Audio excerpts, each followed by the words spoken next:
Bonjour à tous, c'est Roland pour une nouvelle vidéo. Aujourd'hui, on va voir la paire USD-Yen, donc dollar américain contre le yen, en unité de temps journalière, mais on va faire des tours sur des autres unités de temps aussi.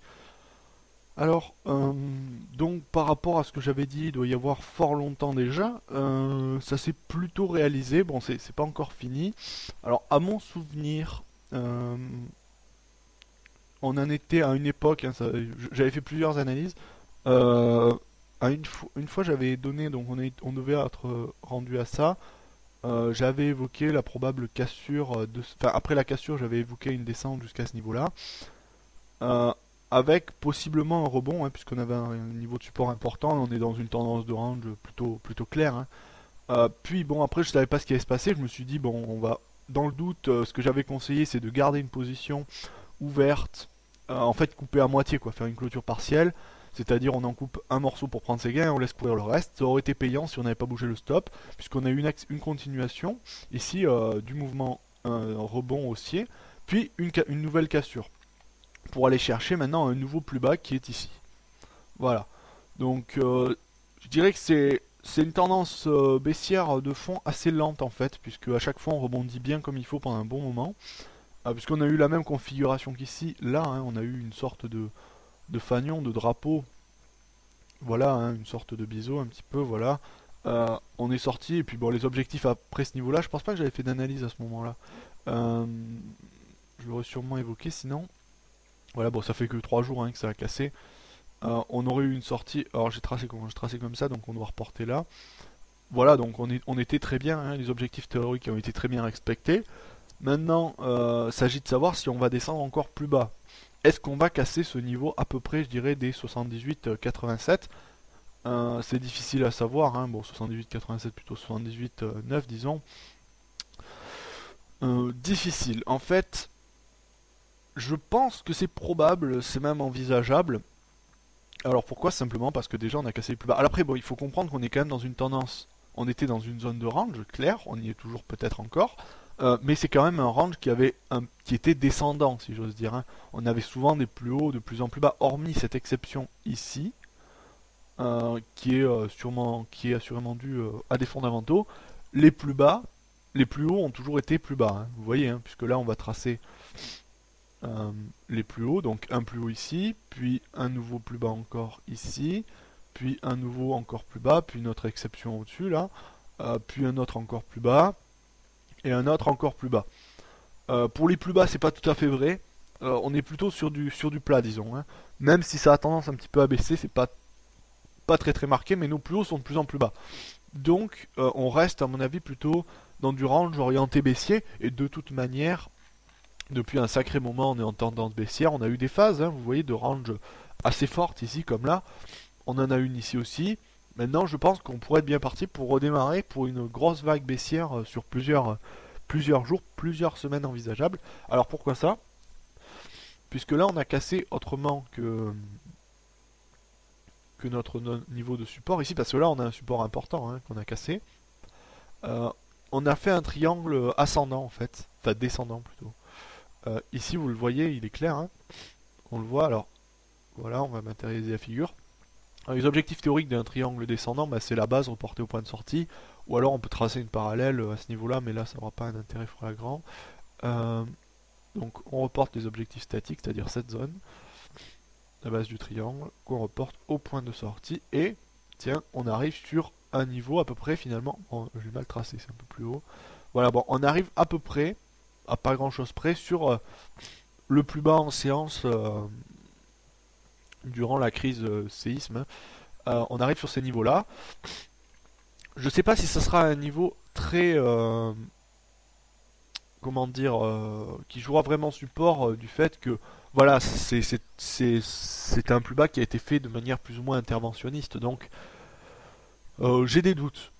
Pour moi, je pense qu'on a des chances de repartir en tendance baissière, puisque là, voilà, on va revenir sur du plus bas. Là, on sera vraiment clairement sorti de la zone de range, hein. Puisque là, si on trace notre zone de range, à la limite, voilà, là, on est sorti, je dirais, si j'ose dire, on est déjà sorti. Il n'y a plus grand chose à dire, il n'y a que ce plus bas là, et puis c'est fini. À part si on rebondit vraiment. Bon, voilà, on pourrait avoir sur le support ici une accélération haussière violente. Auquel cas, là, bon, peut-être qu'on pourrait envisager une continuation de range, voire peut-être plus tard une tendance haussière, mais j'y crois pas du tout, mais ça me paraît assez peu probable. Pour moi, l'USD yen ici, les cours sont placés là, on a bloqué sur le support, on n'a pas fait une bougie extrême, hein, il y a beaucoup de mèches et un petit corps. La bougie de vendredi est assez faiblarde.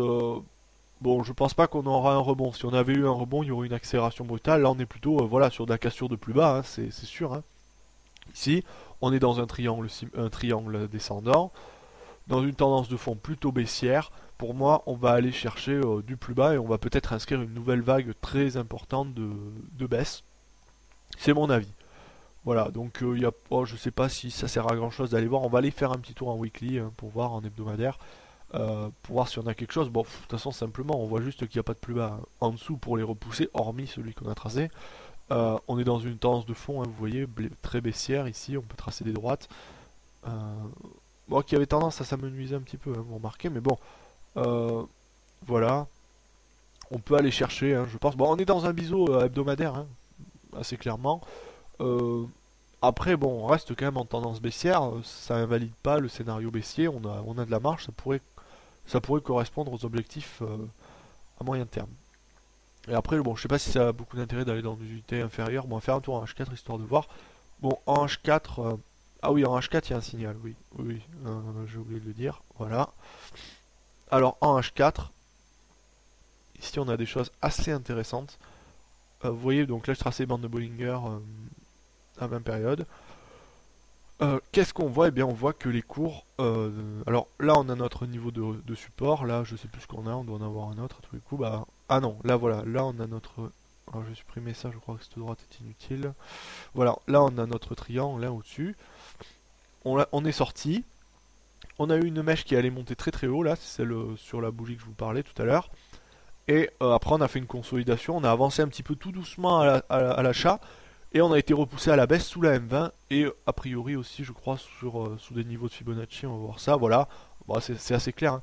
On rebondit à peu près sur la mèche au niveau de 0,382 et là on rebondit sous les 236. Donc pour moi, à l'heure actuelle sur l'USD Yen, une position short aujourd'hui actuellement serait plutôt une bonne chose. En plus on a une divergence cachée baissière ici, on la voit là, sur le RSI hein, clairement.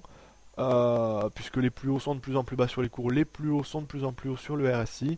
Sous la M20, rebond sous la M20 simultanément sous les 236 de Fibonacci sur un mouvement clair où on peut bien tracer les retracements.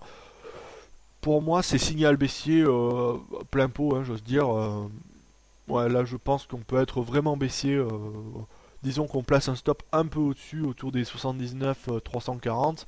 On peut aller chercher soit le plus bas, 78 500, soit aller encore plus bas à 78 tout court, peut-être, même voir en dessous encore. Hein, si on peut aller. Là, je pense qu'il y a des objectifs, le mouvement est fort. Sur le journalier, on sort d'un triangle, comment dire, un triangle descendant. Hein, j'ai du mal. Mais là, sur le H4, hein, on a un signal clairement baissier pour moi. C'est vraiment le signal standard de la vente sur repli. Repli très lent et accélération baissière assez forte sur l'avant-dernière bougie. Donc, à mon avis, pas de doute, ça va pas forcément baisser, mais je pense qu'on a de bonnes chances que ça arrive, que ça fasse ce scénario. Voilà, donc hormis ça, je pense pas avoir grand chose à dire, hein. On a fait beaucoup de chartisme là. Euh, la paire est assez difficile à trader, hein, je l'avoue. C'est peut-être celle pour laquelle j'ai eu le plus de mal, il y en a une ou deux autres, mais j'ai pas mal de mal sur le yen. Là, on a un signal assez clair, donc je pense que ça peut valoir le coup. Voilà. Ben, sur ce, j'espère que cette analyse vous aura plu et je vous dis à bientôt.